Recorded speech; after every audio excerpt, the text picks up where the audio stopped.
दिवाली पर पटाखों के इस्तेमाल पर रोक लगाए जाने के बावजूद दिल्ली के कुछ इलाके में रात 12 बजे तक ताबड़तोड़ पटाखे जलाए गए। इन सब का असर यह हुआ कि प्रदूषण के लिए बदनाम दिल्ली इस बार भी अपनी बदनामी को बचा नहीं पाई।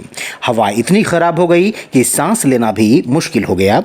लोगों ने जमकर पटाखों के प्रतिबंध का उल्लंघन किया, लेकिन जब सुबह सोकर उठे तो जहरीली हवा की एक चादर आसमान में बन चुकी थी। हवा की गुणवत्ता बुरी तरह से प्रभावित हुई।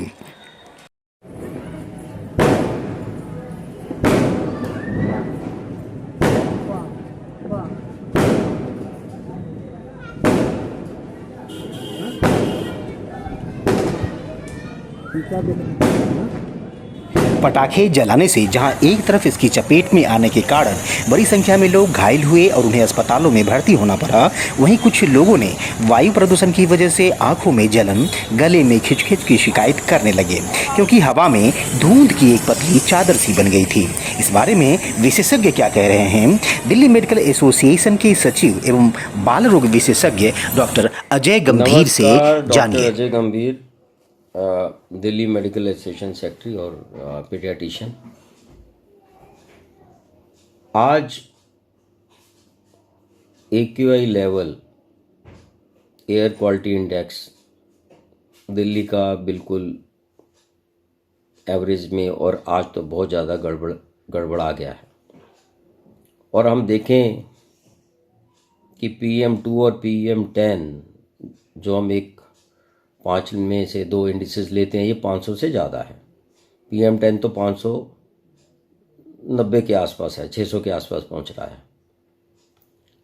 अब इसके क्या कारण है और इनका बच्चों पे क्या असर होगा?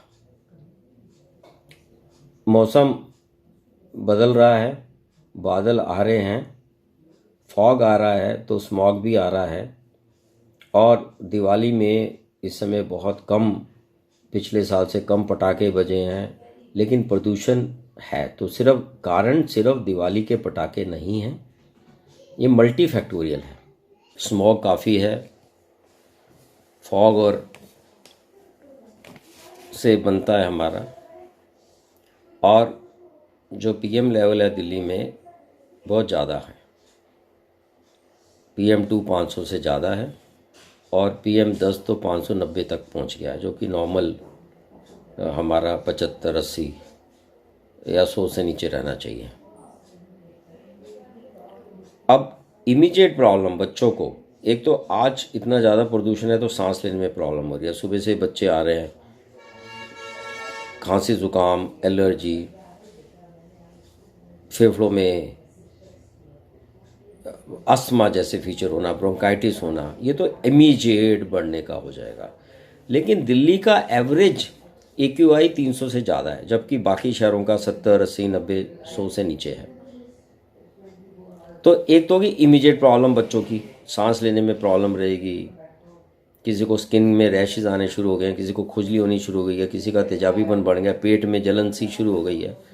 आज सुबह से ऐसे ही बच्चे आ रहे हैं और ऐसे ही हमारा लिटरेचर बोलता है। तो एक होता है एक्यूट, इमीडिएट प्रदूषण के क्या असर है, एक है क्रॉनिक, यानी कि जो पिछले महीने से या पिछले 6 महीने से मैं पूरे का पूरा प्रदूषण ले रहा हूँ केमिकल के रूप में। डिफरेंट केमिकल जा रहे हैं, लेड जा रहा है, कार्बन जा रहा है, सल्फर डाइऑक्साइड जा रहा है, नाइट्रोजन ज़्यादा जा रहा है।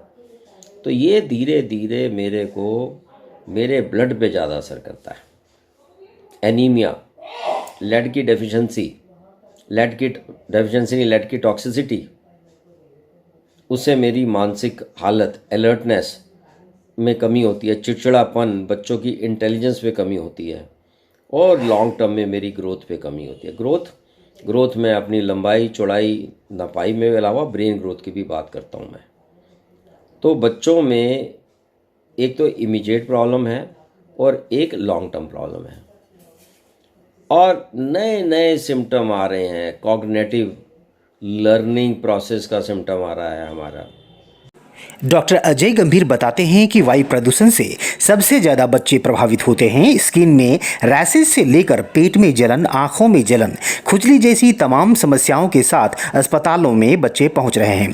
प्रदूषण के लॉन्ग टर्म असर के रूप में बच्चों में एनीमिया, टॉक्सिसिटी, चिड़चिड़ापन बढ़ रही है। इसके असर बच्चों के इंटेलिजेंस पर भी पड़ता है। लॉन्ग टर्म में बच्चों के शारीरिक और मानसिक विकास पर भी इसका खतरनाक असर पड़ रहा है।